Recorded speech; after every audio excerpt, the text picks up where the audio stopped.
हम मुन्नी झा आ एकटा बहुत सुंदर बेटा विवाह के गीत सुना रहल छी। तऽ सुनू ई बेटा विवाह के गीत। राम लखन दोनों चलिला बियाहने, दशरथ जी साजू बरियाती हे। राम लखन दोनों चलिला बियाहने, दशरथ जी साजू बरियाती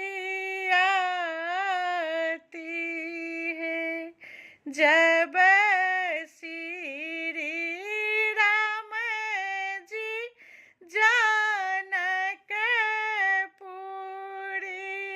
आयल, चेरिया कलश नेने ठारी हे।